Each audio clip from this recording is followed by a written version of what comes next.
Good evening and welcome to Transition Talks Tuesdays, our fall 2024 edition. Transition Talks Tuesdays is brought to you by the Wisconsin Youth Health Transition Initiative, of which I happen to be a director of. It's also being co-sponsored this fall by the Children's Resource Center South, one of 5 resource centers throughout Wisconsin for children and youth with special healthcare needs, birth through 21. I work with them as their outreach manager.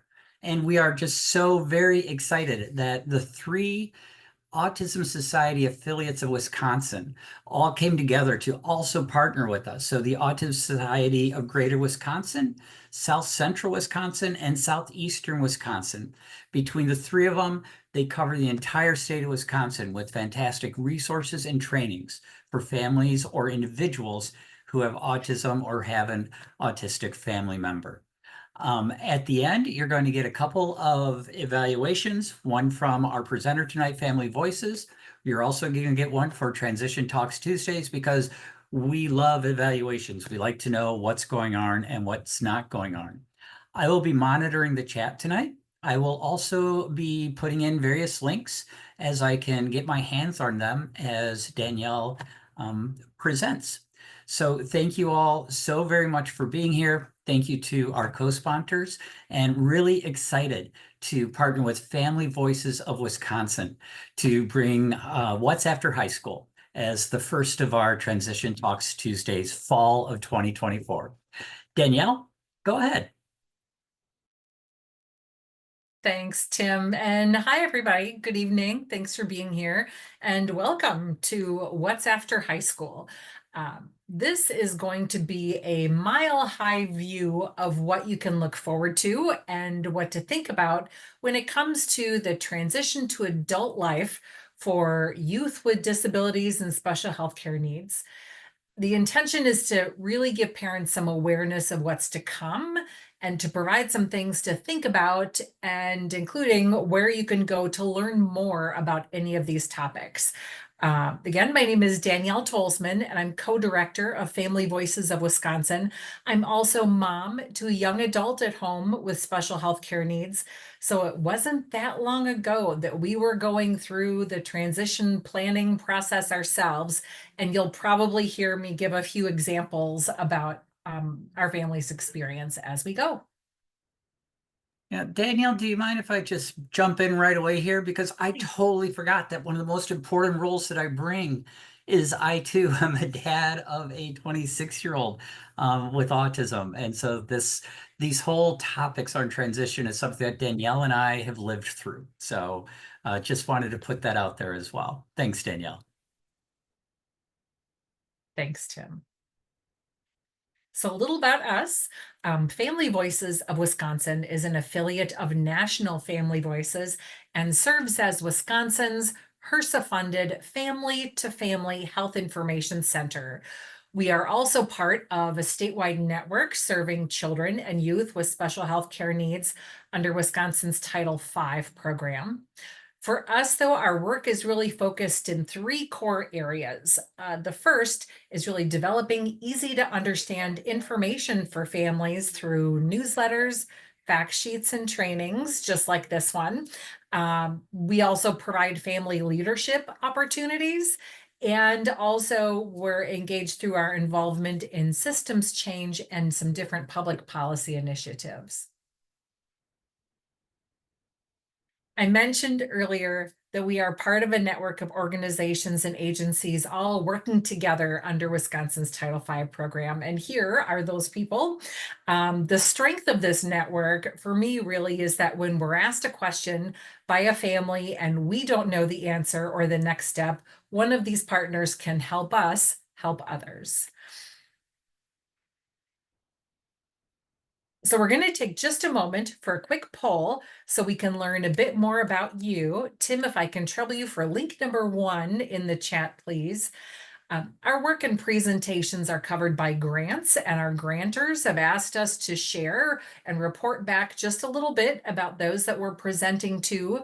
This is completely anonymous, but will help us a great deal. So Tim is going to share a link in the chat, and you can also reach this through the QR code that's shown, and we'll pause here for just a couple seconds so everyone can participate.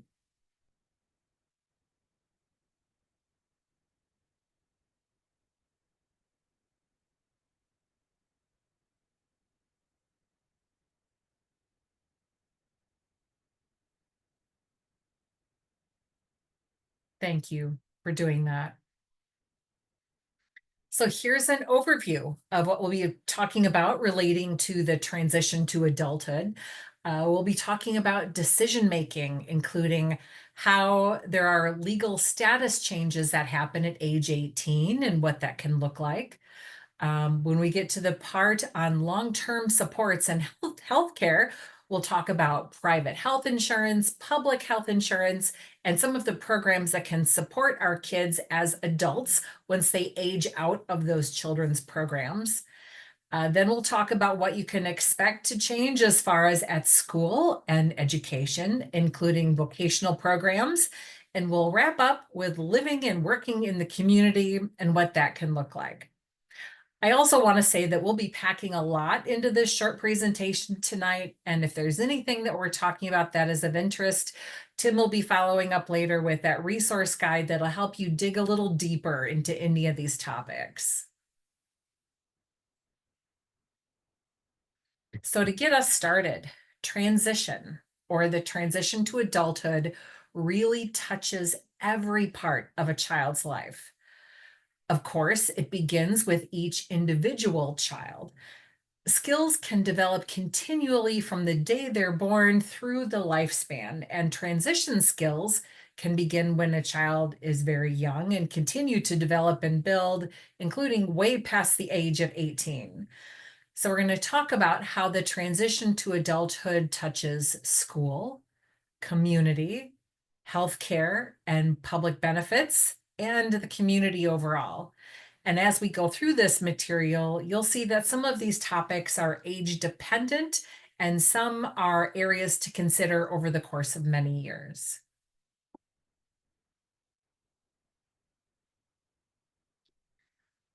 So where do we get started as families when it comes to transition? Well, your child's age gives an indication of where to begin thinking about and planning for upcoming changes. To begin with, and again, this can happen at any age and can be revisited frequently, talk with your child about their interests, both the things they are into right now and what they might want to try. A reality is that many of our kids might not know how to answer something as broad as, what do you want to do with the rest of your life, right? So, and certainly too, for those that are non-speaking, you can take your nonverbal cues from them, what makes them laugh, smile, etc. Do they seem to prefer to be with others? Do they prefer to be alone? Do they need quiet? Do they prefer a busy environment? And all of these clues can help lead us to help them think about what might be good areas to begin exploring for employment down the road. That year that your child turns 14 is the time to formally add transition goals to your child's IEP at school. You might need to ask and advocate to include skill development in social and community areas in that transition IEP. And again, this is totally appropriate. If it's not there, it's okay to ask for it.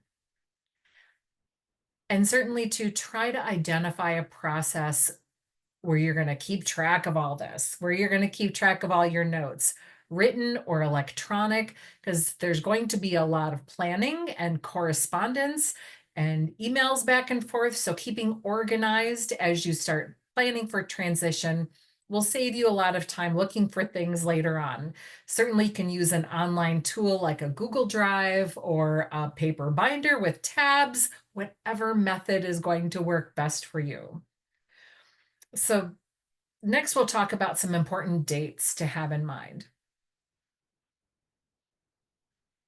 And this is one of my favorite slides. Feel free to, again, we'll be sending you the whole slide deck, but take a picture of it. If you're watching this on a mobile device, take a screenshot so that you have this available to refer to later.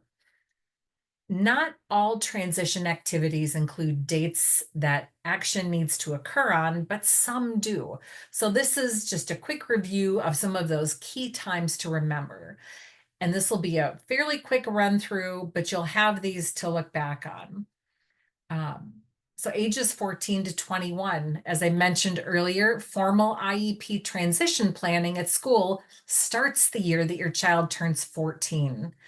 Special education services can sometimes continue until the year your child turns 21.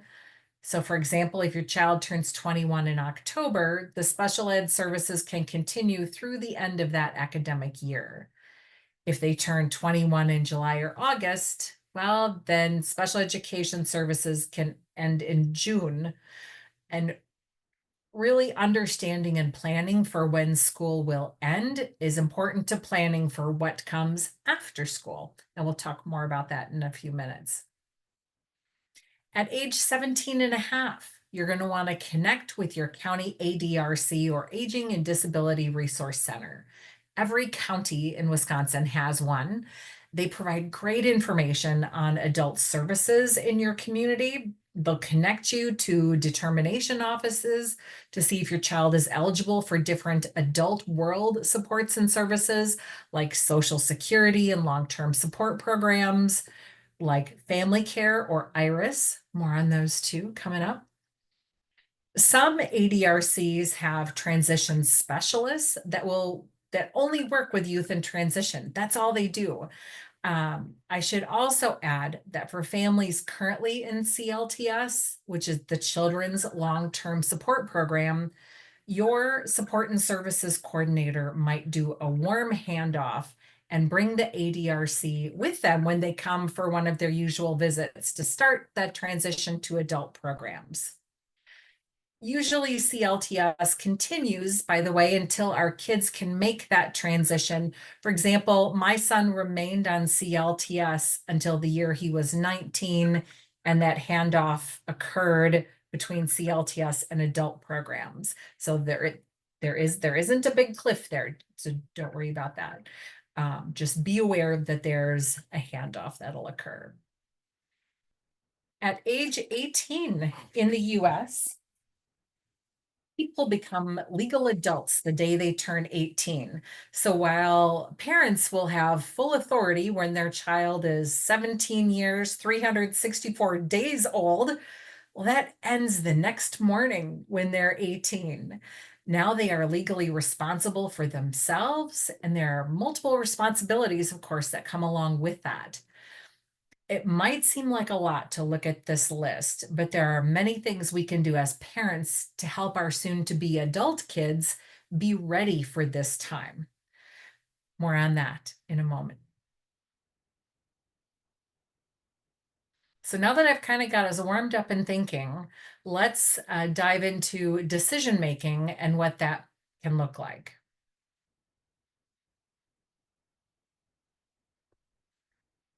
As I mentioned earlier, parental rights end at that 60 seconds before age 18.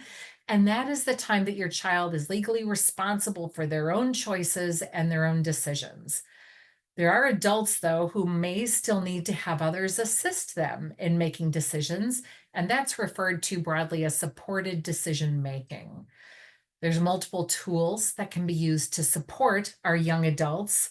There are formal supported decision-making agreements, a document that could name specific people and outlines the kinds of decisions the person would like to have some help in making decisions about.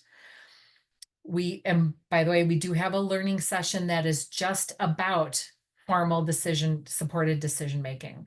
The Board for People with Developmental Disabilities also has a great toolkit on their website.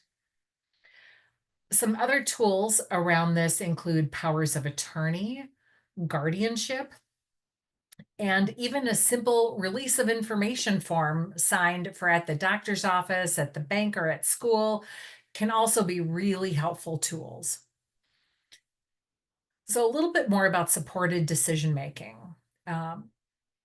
Supported decision-making allows the person to retain their rights to make decisions about their own life. But being able to do that, well, it takes some practice. Many self-advocate adults have told us that their parents were super supportive growing up, too supportive actually, because as a child and even as a teen, their parents decided everything for them, from their schedule to what they wore for the day. And then they turned 18 and they suddenly have to make all these decisions for themselves without having any practice. My family lived this a bit. About age 16, my husband and I started to be very intentional about not making all of the decisions for our son.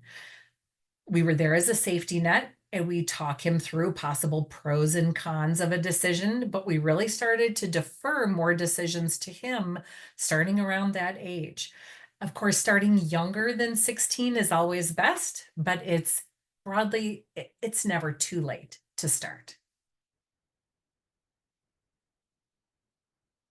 So let's make sure we're all on the same page about what informed decisions mean. It does not mean the quality of a choice, and it does not mean that it is the same decision that parents would make for them. I struggled with this. My son makes decisions, but are they the same ones that I'd have made for him? No, but that doesn't mean his decisions are the wrong ones. Remember, making decisions is a learned skill. If we want our kids to make decisions as adults, we need to give them the opportunities to practice deciding the little things so they know that they can listen to their intuition or that gut feeling when they have to start deciding the bigger things. It does mean that when they're making a decision that they understand the information needed to make that decision and that they understand the possible outcomes of that decision and they have a way of communicating their decision either verbally or non-verbally. I really like this graphic from the Board for People with Developmental Disabilities. The green arrow at the bottom really shows that decision-making is a continuum. It's not an all or nothing arrangement like it may have been 20-ish years ago. There's a lot of options now. So looking at this, it helps to think about who will be the decider. When the person remains the decider, they can sign a release of information. So a parent or a trusted caregiver can call to schedule doctor appointments, for example. Formal supported decision-making agreements are an acknowledgement of where the person would like support in making decisions, but it's important to note that those agreements do not relinquish their right to make decisions in those areas, but it lets them access support and resources and people to help them navigate the decision-making process. With decision-making agreements, the person is still the ultimate decider. So when someone else is the decider, that could take the form of power of attorney or guardianship. Another layer of protection or support can be some safeguards that are specific to finances, like being the payee on a Social Security account, having joint checking accounts to provide support, or even the per transaction spending limits on credit cards or debit cards. Those are helpful tools as well. So we talked a little earlier about guardianship, but I wanted to talk for a minute about what guardianship is not. Here are some of the myths around guardianship. One is guardianship will keep my child safe. That's a big one. In fact, studies have shown that by having trusting relationships with others and practicing decision-making and learning consequences of decision, that makes our kids safe. Another, guardianship is useful if I worry that my child will make bad decisions. No, actually, guardianship is not awarded for this reason. For me, frankly, I worried all the time as we approached 18 that my very sensitive son would be contacted by someone collecting donations for a worthy cause, and he would empty his bank account for them. He's highly compassionate, and I totally understand that fear that others may have. I had it too, but there are other tools like debit card transaction limits to help with that. So he could still make that donation within reason, right? Another one, without guardianship, I can't come to IEP meetings. That's not true either. The adult can sign a release of information so you can still participate in those meetings and have conversations to support your student. This one also, if a person under guardianship violates the law, they won't be charged and they won't be responsible for their actions. Untrue. They are responsible for their actions. Guardianship does not give the green light to engage in illegal activities, and it does not waive responsibility if something does happen. Guardianship can be changed later. No, not really. They're very difficult to reverse. The court has already declared someone incompetent, so you're going to have to prove that they are now competent, which is a very high bar, and you'll need to explain why that is. Not easily done. Another one, I can tell the court how I want guardianship to be set up. Actually, that's also not true. Through the court proceeding, an outside advocate is frequently brought in for your child, and they can say that the person seeking guardianship might not be the right person for this role. And the court is going to consider that very seriously. So that's really important to know. And one more. As the guardian, I can make all decisions for my adult child. Well, no, not really that either. You'd be making the consequential decisions, but not every decision. Part of the human condition is making choices and making decisions. So even when our adult kids are under guardianship, they'll still be making some decisions, not financial ones or healthcare, but they'll still be making everyday decisions.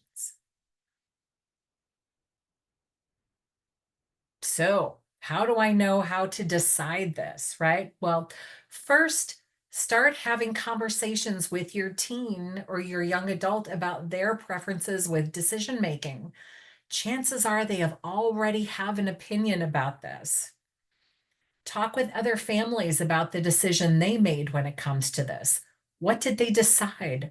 What factors did they consider when deciding how to decide who the decider should be? Some families I've talked with have said that they felt that they made the right choice, and for others, they felt they didn't do enough, or some said they went too far. And you can have the benefit of learning from their experiences by having those conversations.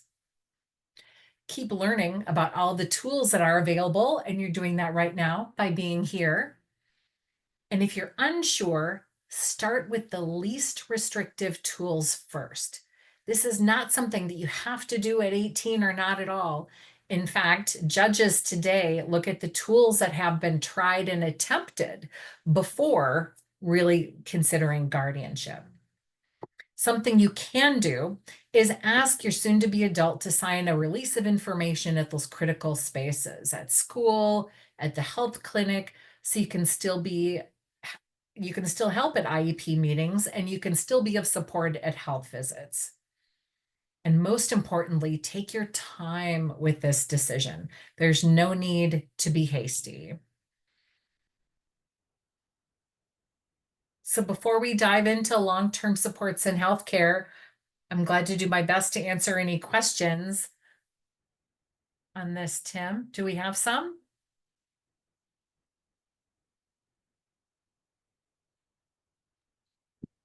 So far, people are thinking, Okay. but nothing in the chat just as yet. Okay. If you want to go on, we can come back. That sounds great. I'll continue on. By all means, share your questions in the chat, and I'll pause again in a little while. So let's dive into long-term supports and healthcare. So when it comes to paying for healthcare as an adult, there are private coverage options, and there may be eligibility for public insurance. with private policies, there are a few aspects of it I really want you to be aware of. Under the Affordable Care Act, of course, anyone can remain on their parents' plan up to age 26. That applies. And it's also possible that they can purchase their own health plan through the healthcare marketplace if need be. They might also have the option for coverage through an employment benefit, or going through a university health plan if they're going to college. And for those where their soon-to-be adult children are on a private health plan, find out if your plan offers something called a disabled dependent provision. This little known gem of a nugget allows a child with special health care needs or a disability to stay on their parents' plan for as long as the parents continue to have that insurance. Not all private plans offer this, but many of them do, so it's worth asking about. Some possibilities for public insurance might include Medicaid, accessed through Badger Care Plus or SSI eligibility, and in long-term care programs. More on those coming up. They might be eligible for Medicare, or they might be eligible to buy into the Medicaid program by paying a small premium through MAP. Covering Wisconsin, by the way, offers healthcare navigators that are great and can help sort all of this out and figuring out what might be the best fit. And I also wanted to share layering private and public is always something to consider, because then whatever one doesn't pick up, the other can frequently help with. So long-term support programs. For many of you, your child might be currently utilizing CLTS, or the Children's Long-Term Support Program. Well, that ends once they become adults. They'll probably transition at that point to one of two adult long-term support programs, either family care or IRIS. Family care operates much like a managed care health plan where they coordinate everything for you, or IRIS, in which case the person is essentially provided a budget and they decide how to use that budget, and they decide the areas of their life they'd like to use the resources for support. There are multiple areas of support that are focused on the intended outcome or goal that the person has. And they do require an application process, by the way. And again, this is usually done by your ADRC. Sometimes, as was the case for us, your CLTS support and service coordinator will schedule an appointment and come over with staff from the ADRC to talk about adult supports. Eligibility for adult long-term programs are based on a functional screening process.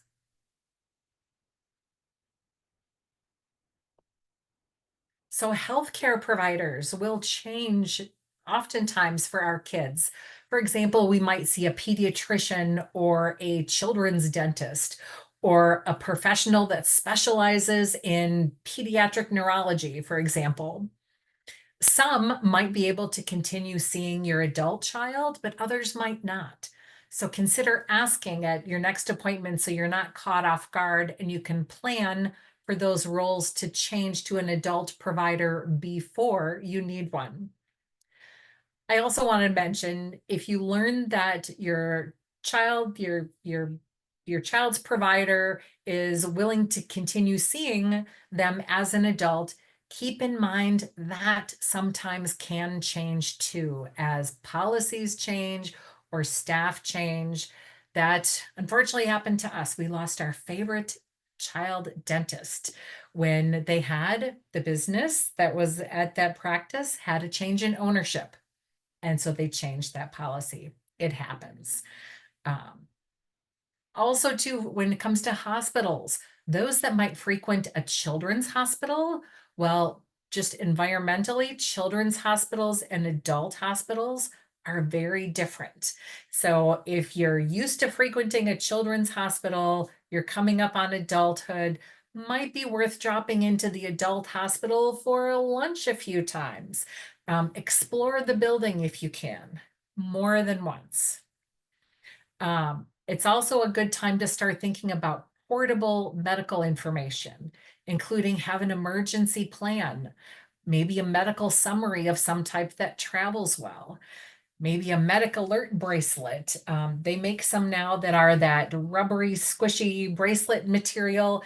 My son wears one that has his name, date of birth, my phone number, his dad's phone number, just in case he needs help and isn't able to speak.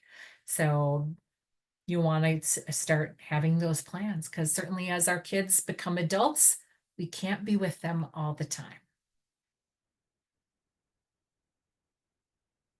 So we talked earlier about the importance of practicing decision making as a learned skill. Well, that's really important when it comes to healthcare. And there are things that parents can do to increase our kids' independence in healthcare settings. Have conversations about things like, how would you describe yourself or your health condition to someone you just met? Have them start practicing refilling their own prescriptions. And this is something too, you can do one step at a time. Maybe start by having them go with you to pick up the prescription and have them go inside, go to the counter, give their name and information to the pharmacy staff at pickup. Then maybe start using the refill scan on the pharmacy app on their phone. Those kinds of things. Um, They'll want to start practicing how to communicate what they need, either to you or a caregiver. What tools might they need to do that successfully? Try out a couple of different ones. Our family had some success with this when we would let him know ahead of time when we were on our way for a doctor appointment. We'd let him know on the way that we wanted him to check himself in today at the clinic front desk. We would role play in the car to say what they would probably ask. We told him we would be there to help him if he got stuck or had questions, that we'd answer his questions, but not theirs. It really put him in the driver's seat. The first time we stood right beside him. The next time we would be half a step back, putting him in front. And the next time would be a few steps further back yet. So just know that with any of this skill building, it's very much skill building, and it can take time and it can take steps, and that's okay. Okay. Tim, I'll pause again for any. Sure. So as people are thinking about any sort of questions around long-term supports in healthcare, we did have a question in the chat. Can you explain, and I don't know if this is in your wheelhouse or not, Danielle, but the difference between a partial and full guardianship? You're right that that's not in my wheelhouse. I thought it might not be, and I don't want to answer out of turn either, so I apologize that we're not going to be able to answer that one, but we will have we'll have a session on guardianship and supported decision making that is with a parent who's also an attorney. And so if you can hold off until, oh, let's see, when are we going to bring him in? Yeah, I don't know. I'm not sure. I can't remember. No, we will uh, we're actually going to have that one on October 15th. Okay. We'll be bringing in George Zaski, who helped write the supported decision-making law. So I apologize that we're not going to be able to answer that one tonight. Well, I might have to join you at that one as well, so I can. I learn something every time. It is so complicated. It is. It really is. But thanks for that great question. So let's dabble in education and what you can expect at school.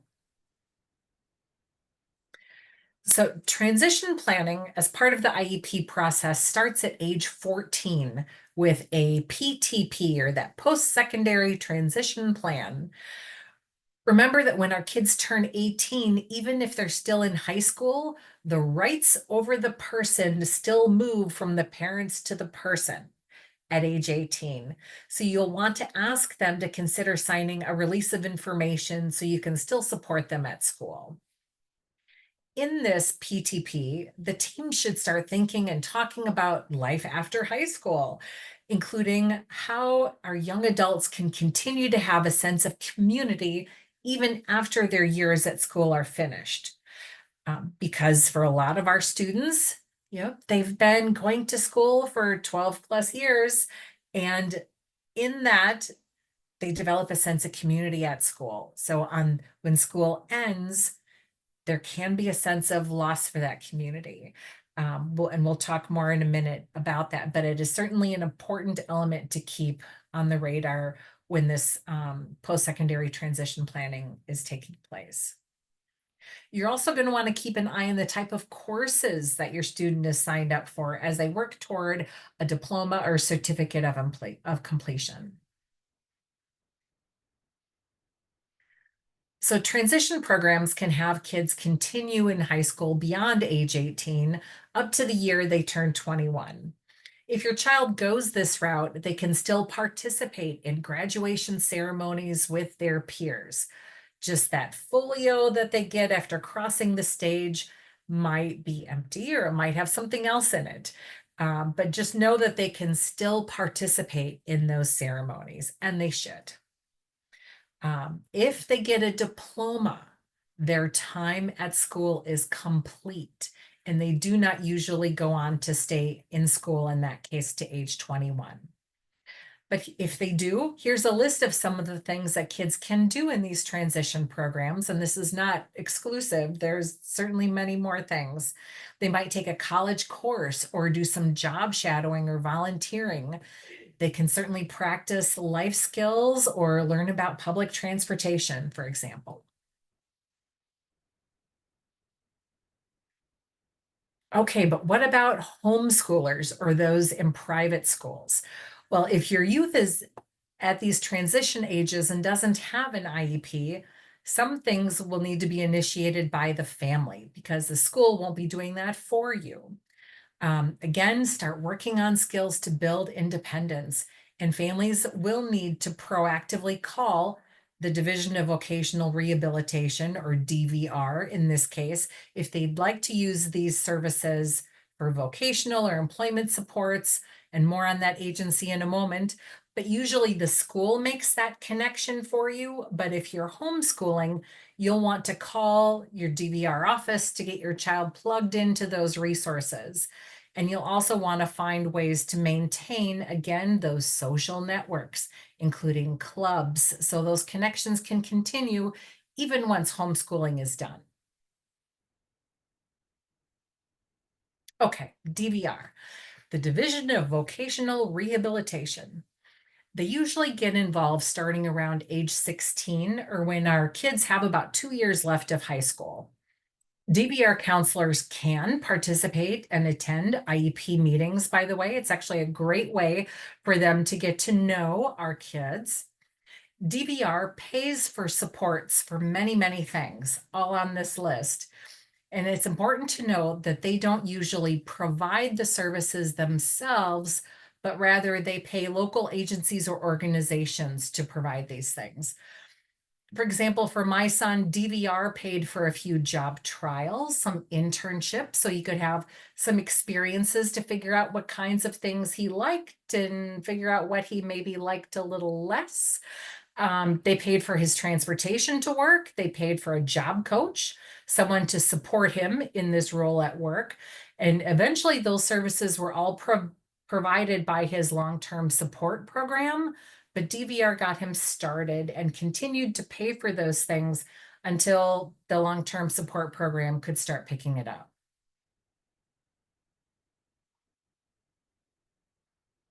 Okay, so what if you're going to college?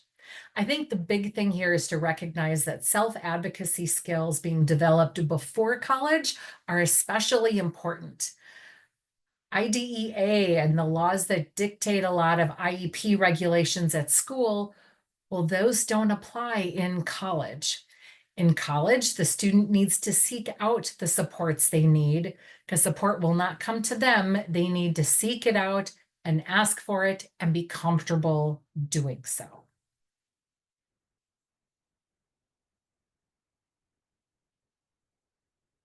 Okay, any new questions, Tim?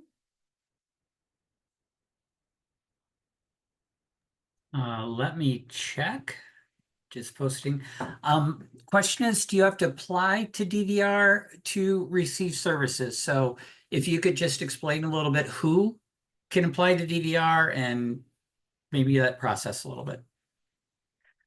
I could certainly share our family's experience. There is a screening process.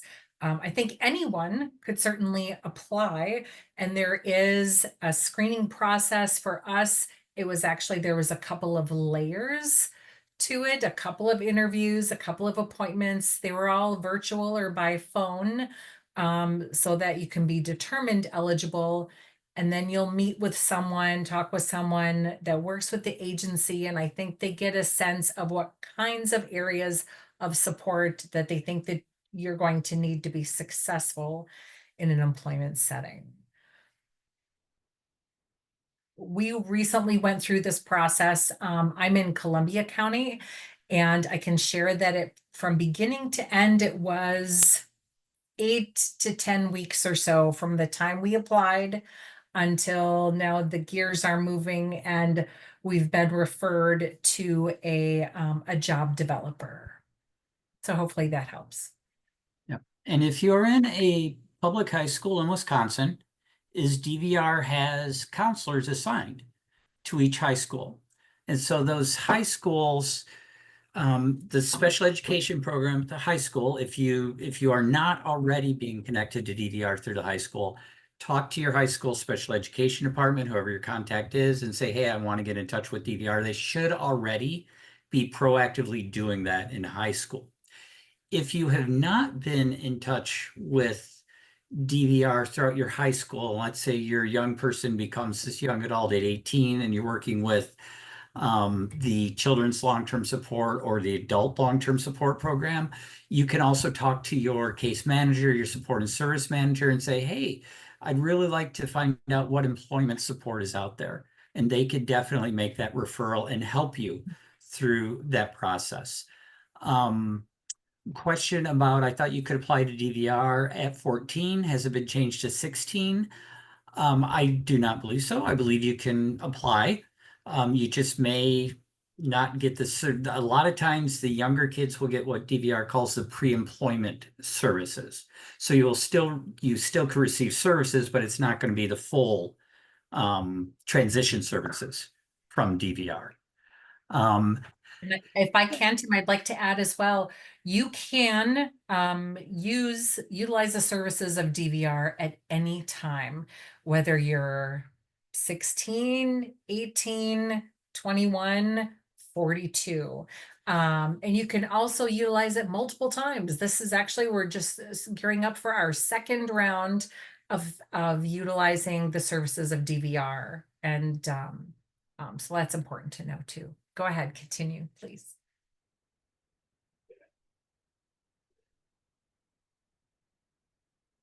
Just going through the chat, just clarifying some questions.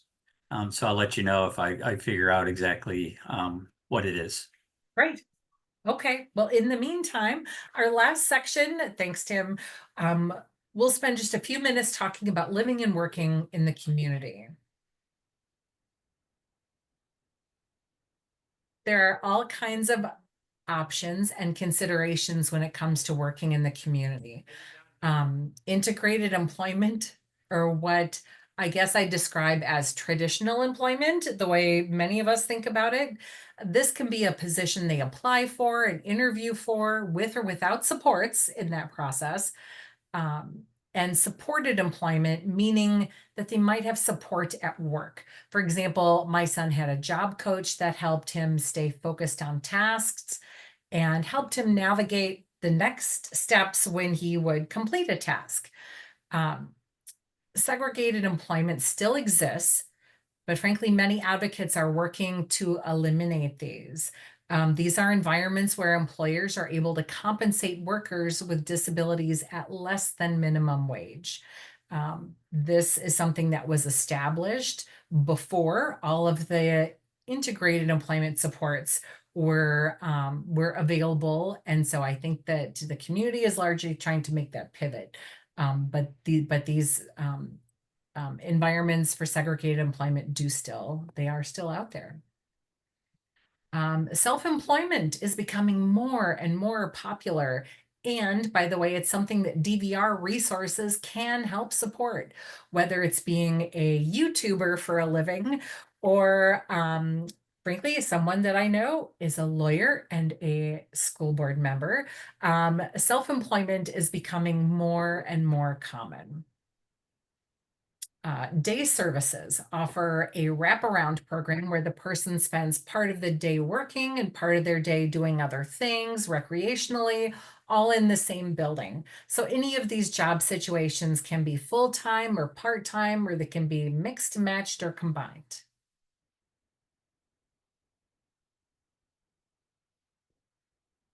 So some of the supports that are available when an integrated employment setting is used, we talked earlier about what's available through DVR. Oftentimes DVR kind of gets things going, and then Iris or Family Care may pick up on those supports.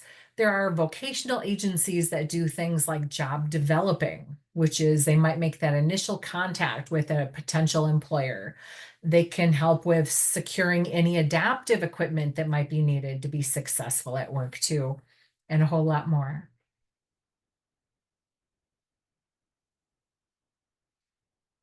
Okay, so here's a tough one. Where will they live, right? Well, it's important to remember that this is a super individual decision and a family decision. And even then, any decision can be temporary. Staying at home now can still mean that they might seek their own place in the future. And moving out today might mean that they'll be coming back home tomorrow. When you start thinking about this, the ADRC can help, your Iris or family care staff team can help. Independent living centers are a great resource, and there's many others. And you're going to want to certainly talk with your soon-to-be adult about what they're thinking they want. And if they tell you they plan to move out, support that. As a mom, I get it. Support that as best as you can by making sure they have the tools they'll need to be successful in doing so. Here are some of the housing and residential options that are available to adults with disabilities or special health care needs. There's a variety of different levels of support. It can look like someone that might come into their home a few times each day, or maybe they prefer a more supportive environment in a regulated setting. Both exist and, of course, are possibilities. And thanks to technology now, too, I've seen some technology where there isn't an actual person that comes into the home. There is a pad on the wall, a screen, and a person appears remotely and says, "Good morning, Tim. Just making sure you're up and moving and you know your plan for today. Do you know how you're getting to for work today? Hey, I see it's going to be really warm today. What did you decide to wear?" Just, they can do all of that virtually now. So again, just know that there's a full spectrum of things available.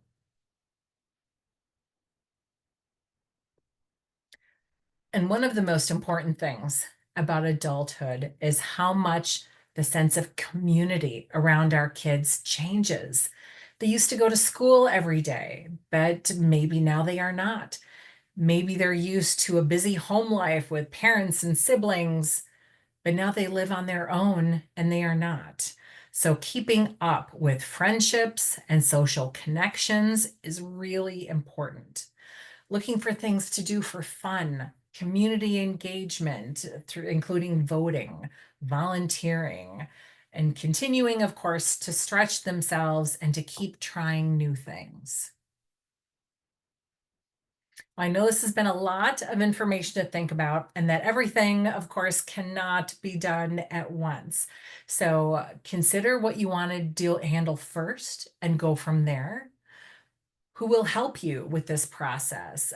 Who do you need, and what information do you need? So before we close, I have a short evaluation form. Like Tim said, we love evaluation. I'm the same. So we'll pause here for just a moment. Tim, if you'd kindly drop a link in the chat, or you can use the QR code. Let us know what you think about all this information tonight. And again, I'm happy to stay and try to answer any questions. But we'll Give pause a people a minute few for that. minutes to go ahead. We'll give people a few minutes to go ahead and put their, if any outstanding questions you might have in the chat. The link is up there. I just figured out that I don't have my evaluation link ready. So y'all will be getting an email from me anyway. That includes the recorded video. It will include the resource sheet. It'll include a copy of the slides, and it will include a link to the evaluation for Transition Talks Tuesdays. Because you're here tonight, I'm going to assume that you know of the upcoming events that we have. Please feel free to spread the word. We're really excited about trying to bring all these experts together, like Family Voices of Wisconsin, one of the best advocacy groups in Wisconsin. Any questions? Please feel free to. You also have to sign up for the Family Voices newsletter. No, okay, Dima, it is not too late to apply to DVR at age 21. You can apply to DVR at any time during your life. And after you've been with DVR and you've had a successful work experience, and maybe then that work experience doesn't go so well, you can go back and back in touch with DVR and try another new work experience. They are always there for you. Good questions tonight. It's rare that we've had one we can't answer, so thank you for that. Keeps me humble. Any other questions, comments, or information that you might need, or questions about upcoming Transition Talks Tuesdays? Please feel free.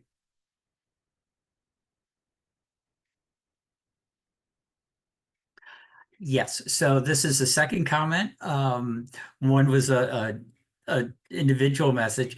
Yes, this is, and Danielle, you can speak to this too, but this is a lot. Transition is huge and it can be overwhelming. And that's why I just agree with Danielle. Take your time, go slowly, but it's important to know what the different parts are, so that it doesn't turn 18 and you feel like you're behind the 8 ball. We're providing all this information so that you can chunk it down into the way that's best for your family, because you're not going to be able to stick it all in when your child's 17 and a half. It needs to be spread out. What do you think about that, Danielle? That this is a lot to digest. It certainly is. It certainly is. And I certainly regret any feelings of overwhelm that I may have created. However, um, there's no time like the present to get started thinking, having conversations with your youth.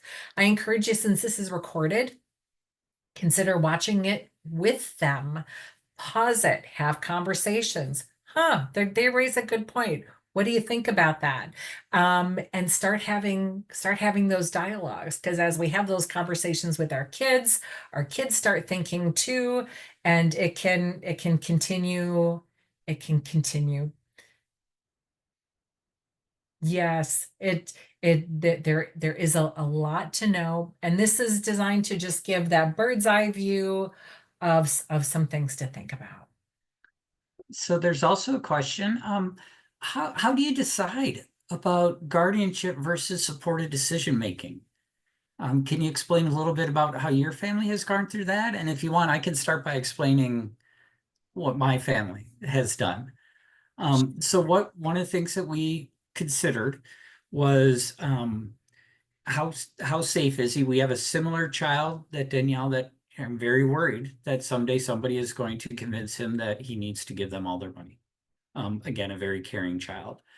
Our kids overall tend to be more trusting, easy to sway at times.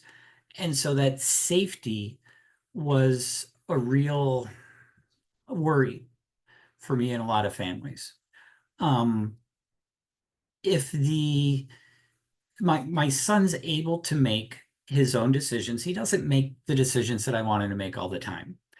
But we realize that he is able to make the decisions. He has communication skills. So one of the things that I look at is, are they able to communicate, whether that's verbal or using an alternative augmented alternative device to communicate.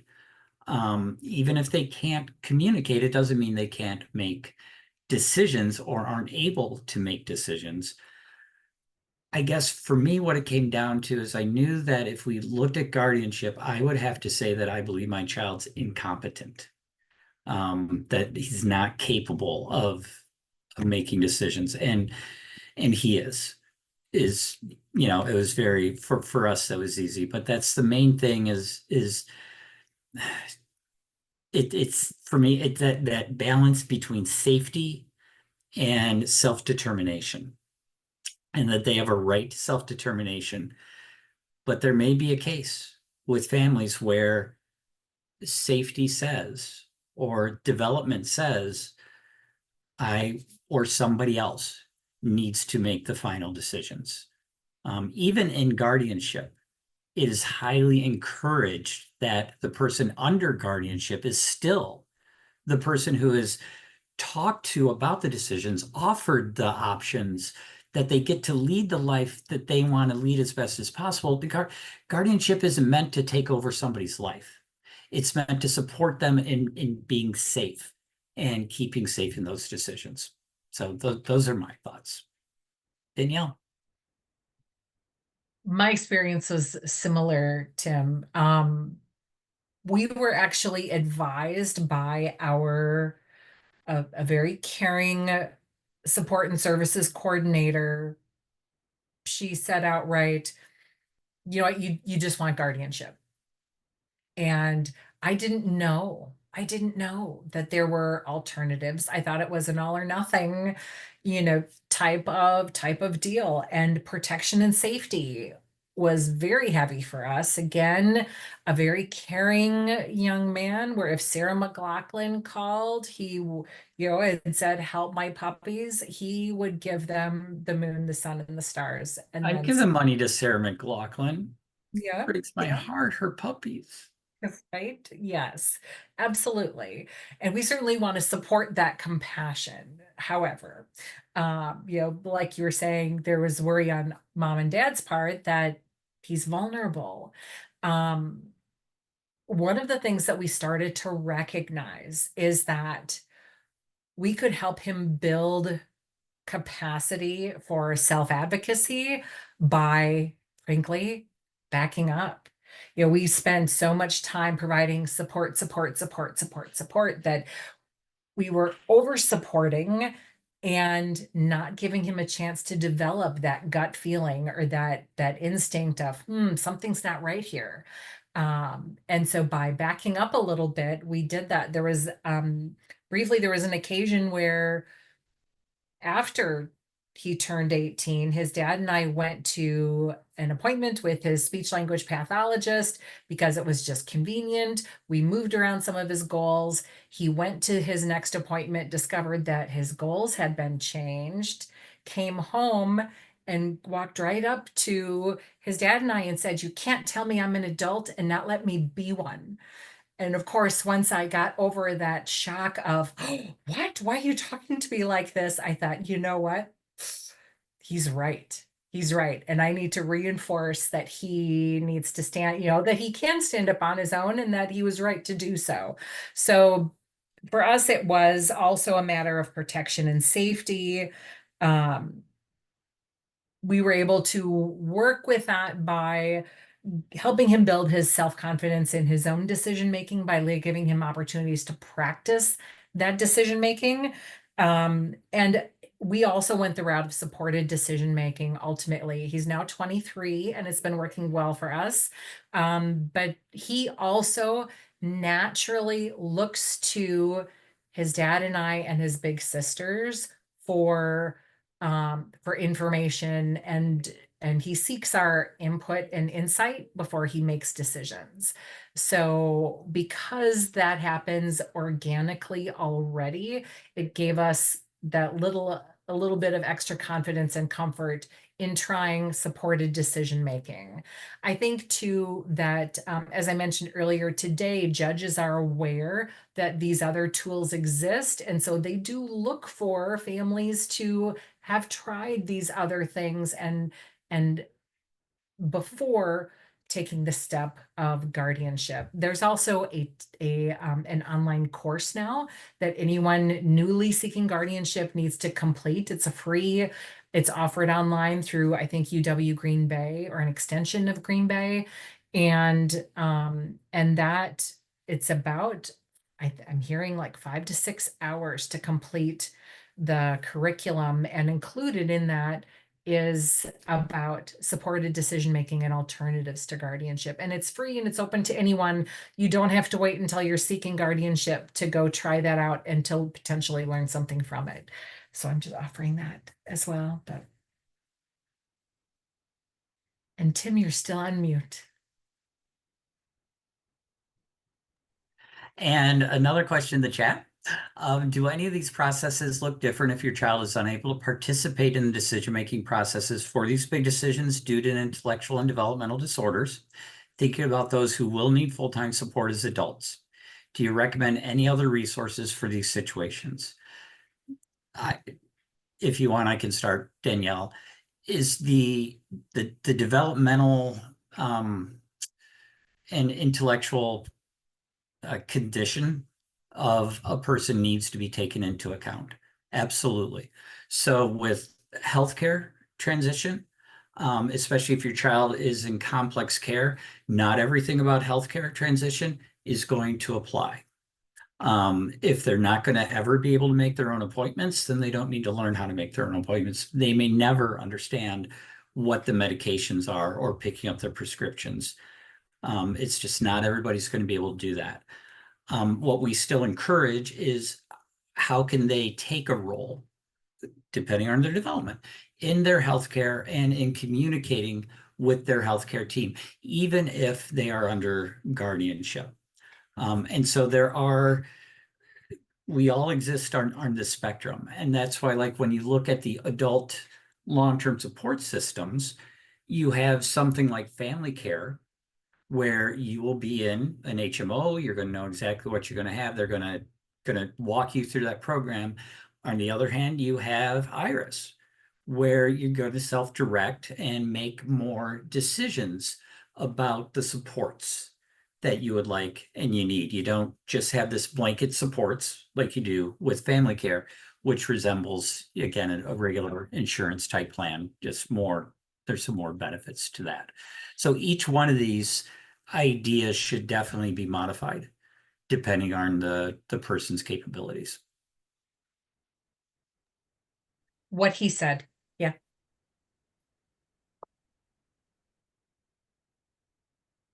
And as for any other resources, I would talk to the resource center, and also I have found a lot of families have really enjoyed interacting with their independent living centers, who deal with the full spectrum. They have a lot of people they have to have people who have lived experience on their staff. And so they're usually a really good resource for the whole spectrum of folks.